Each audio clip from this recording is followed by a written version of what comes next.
વડોદરાના અતિ ચકચારી ભાઈલી ગેંગરેપ કેસના 5 આરોપીને દોષિત ઠેરાવ્યા બાદ પોક્સો કોર્ટમાં આજે સજા પર દલીલો કરવામાં આવી હતી। સરકાર પક્ષે આરોપીને ફાંસીની સજા અને ફાંસી નહીં તો જિંદગીના અંતિમ શ્વાસ સુધીની સજા ફટકારવા રજૂઆત કરવામાં આવી।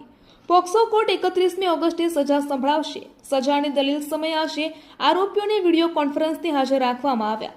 2024માં બીજા નોરતે રાત્રે મિત્ર સાથે ગરબા રમવા ગયેલી સગીરા અને તેનો મિત્ર બેઠા હતા ત્યારે જ આ 5 શખ્સે ત્યાં આવી સગીરા સાથે અડપલા અને દુષ્કર્મ આચર્યું હતું। 22 મહિના કેસ ચાલ્યા બાદ 20 ઓગસ્ટે વડોદરા પોક્સો કોર્ટે 5 આરોપીને દોષિત ઠેરાવતા આવ્યા હતા। અમરેલી જિલ્લાના લાઠી તાલુકાના દુધાળા ગામે ધોળકિયા ફાઉન્ડેશને 4 કરોડ રૂપિયાથી વધુના અંદાજિત ખર્ચે તૈયાર કરેલા ગુજરાત ગૌરવ સરોવરનું 27 ઓગસ્ટે સવારે 10 વાગ્યે કેન્દ્રીય ગૃહમંત્રી અમિત શાહના હસ્તે લોકાર્પણ કરાશે। 80,000 ચોરસ ફૂટ વિસ્તારમાં પથરાયેલા વિશાળ સરોવરમાં અંદાજિત 24 કરોડ લીટર પાણીનો સંગ્રહ થશે।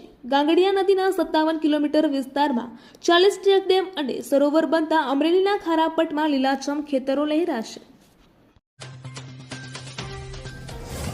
અમદાવાદના વિક્ટોરિયા ગાર્ડન પાસે બંધ સિગ્નલે પૂરપાટ ઝડપે નીકળતી રિક્ષાને ટીઆરબી જવાને રોકવાનો પ્રયાસ કરતા કાચ તૂટી જતા ચાલકે ટીઆરબી જવાનને માર મારી પોલીસકર્મીને ધક્કો મારી નીચે પાડી દીધો હતો। આ રિક્ષા ચાલકે રોડ વચ્ચે બોલાચાલી કરી હુમલો કરતા પોલીસે તેની સામે સરકારી કામમાં અડચણરૂપ બનવા સહિતની કલમો હેઠળ ગુનો નોંધી ધરપકડ કરી છે।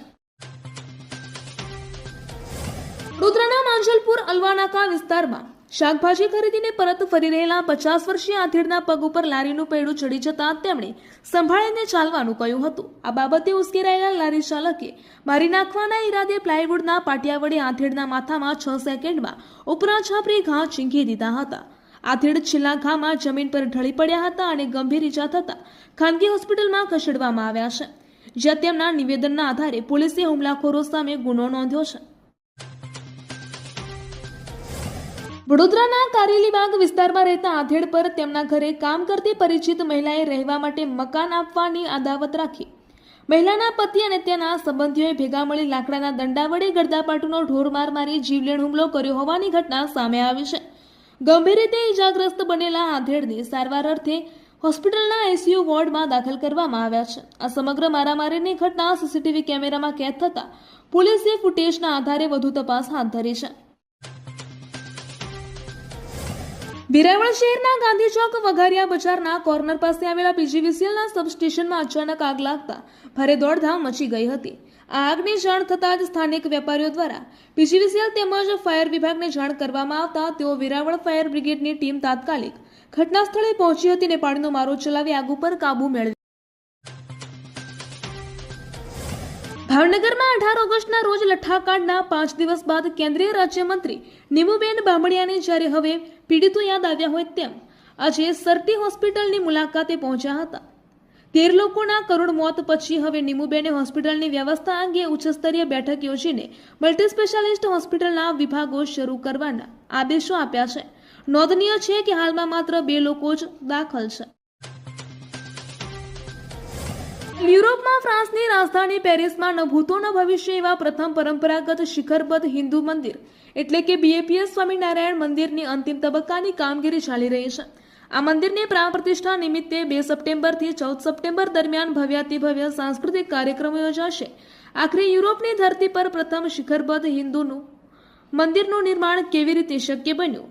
વિશ્વભરમાં બીએપીએસના જે મંદિરો છે તેના કરતાં આ કેટલું અલગ હશે? મંદિરના પ્રાણ પ્રતિષ્ઠા દરમિયાન પહેલીવાર પેરિસમાં જે જળયાત્રા યોજાશે તેમાં શું અલગ હશે? આ તમામ બાબતો અંગે મીડિયાએ બીએપીએસ યુકે અને યુરોપના ટ્રસ્ટી સંજય કારા સાથે વાતચીત કરીને એક્સક્લુઝિવ રિપોર્ટ તૈયાર કર્યો છે। વલસાડની લોકલ ક્રાઇમ બ્રાન્ચે વાપીના એક ટીવીએસ શોરૂમમાંથી 2 નવી જ્યુપિટર મોપેડ ચોરી કરનાર કેસનો ભેદ ઉકેલી કાઢ્યો છે। એલસીબી ટીમે ગુનામાં સંડોવાયેલા 3 આરોપીને ઝડપી પાડ્યા છે, જેમાં 2 પુખ્ત વયના અને 1 કાયદાના સંઘર્ષમાં આવેલો કિશોરનો સમાવેશ થાય છે। પોલીસે તેમની પાસેથી કુલ 2.35 લાખનો મુદ્દામાલ જપ્ત કર્યો છે। આરોપીની ધરપકડ વાપીના કોપરલી 4 રસ્તા પાસેથી બાતમીના આધારે કરવામાં આવી હતી। પેટ્રોલિંગ દરમિયાન ચોક્કસ બાતમી મળી હતી કે વાપી કોપરલી 4 રસ્તા પાસે સોનોરસ બિલ્ડિંગ નજીક રજીસ્ટ્રેશન નંબર વગરની શંકાસ્પદ મોપેડ સાથે 3 યુવક ઊભા છે. આ બાતમીના આધારે એલસીબી ટીમે તાત્કાલિક દરોડો પાડી ત્રણેયને કોર્ડન કરીને ઝડપી પાડ્યા હતા. ગીર સોમનાથ જિલ્લાના સૂત્રાપાડા પંથકમાં રાત્રિના સમયે શંકાસ્પદ લાકડાની હેરાફેરીનો મામલો સામે આવ્યો છે. સૂત્રાપાડા કોડીનાર રોડ પર રાત્રિના સમયે પેટ્રોલિંગ કરી રહેલી વન વિભાગની ટીમને લાકડાનો જથ્થો ભરીને પસાર થઈ રહેલી Bolero pickup van number GJ32T2443 ને અટકાવી તપાસ કરતા સમગ્ર મામલો પ્રકાશમાં આવ્યો.